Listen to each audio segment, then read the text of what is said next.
Lomo square front anamorphics. Have you heard of them? They're actually some of the most beautiful lenses that were made. They were made in Russia, like in the 70s. And I understand that maybe you guys haven't seen some of these as of yet, and that's because everyone's been jumping on the, you know, budget-friendly anamorphics that, to me, honestly look pretty terrible. What's funny is that the Lomo anamorphics actually, at one point, costed probably about $2,000 to $3,000 a lens, and then throughout the years they went up, and now they're valued like close to $30,000 or so. And you know, I used to use these quite a bit when they weren't as expensive, but I understand why everyone loves the budget-friendly anamorphics. I mean, dude, we're the people that were using these. Like, we're literally using these Isco-Rama anamorphic fronts that you can see they have like an oval shape here, and you know, that would stretch the image out sometimes to 3x or 4x, or I mean, it was just always some random stretch, you know, squeeze that we would have to use, and it was always so janky. We'd even do things like put little strings on our lens so that we could get the flare just to turn a little bit like a line to give us that little anamorphic streak. What's cool is that I was able to go to Austin to go hang out with some homies, and they were able to allow us to use the anamorphic square fronts from Lomo, and we're able.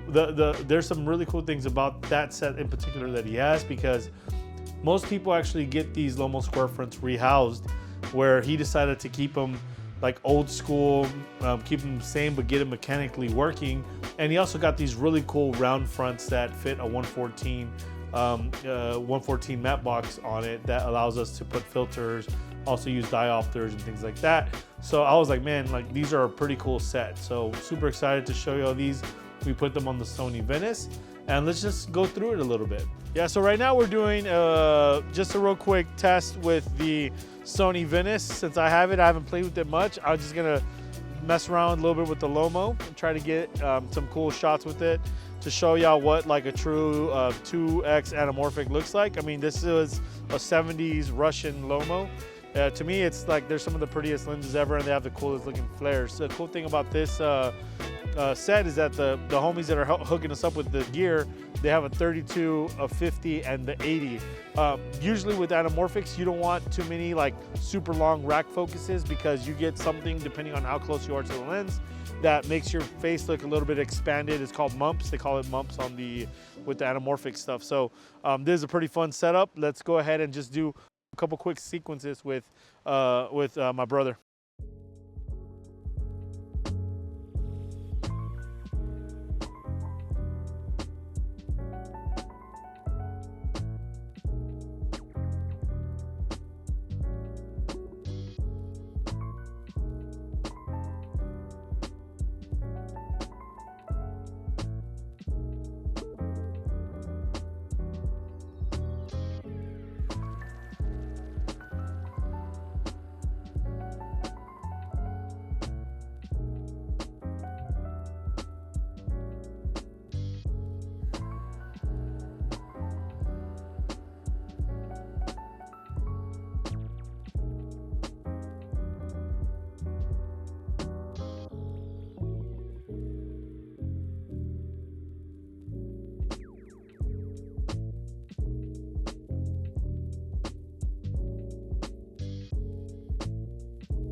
Now, there's several things that I like about the Lomo Anamorphics. One of them is that they just have this cool vintage grit to it. Like, it's just something that you can't make up. It's something that can only come with time. You know, I'm sure they look very sharp and clean when they were first made. And now they have that, you know, that characteristic kind of baked in, and they're only gonna look, you know, crazier and crazier. And that's what's cool about a lot of the vintage lenses that are out there, that they start yellowing or they start getting different effects and stuff based on, you know, the coatings and stuff. And it's just time, you know, Father Time gets us all. And that's the one thing that I really enjoy about it. The other thing is that you can see that higher end lenses, or lenses that were made even at the time just in a very, very good quality, they retain value, or if not, sometimes they even go up in value. So right now it's a very weird time, because I've seen, you know, even certain lenses like the Arri Ultra Primes or the Standard Zeiss Primes, or a couple other ones that have dropped a ton in value, even the CP2s and a bunch of other ones that you can't really say that those are super high end, the CP2s and the Canon Cines, but at one point they were coveted, and you can see that those have dropped dramatically too. So it kind of tells you the budget friendly lenses don't really last too long. And don't get me wrong, a lot of them look great. I've been using the Dizio Arliss Primes. Those are beautiful lenses. I did a really cool project with that. And they're on par with some of the like mid-tier lenses out there, but you're paying for it. I mean, they're, you know, about $5,000 a lens, and it's hitting right in that area. At least that's how I feel. If you like this content and you want to see more of it, we have a lot more comparisons coming. We're dropping content pretty much every week now, and that's my goal for this year. The other goal that I have is to get to 2,025 subs. We're just past 2K, so, you know, super excited on that. And yeah, if you like, subscribe and all that good stuff. We'll be seeing you on the next one. All right, take care. Peace. Yeah.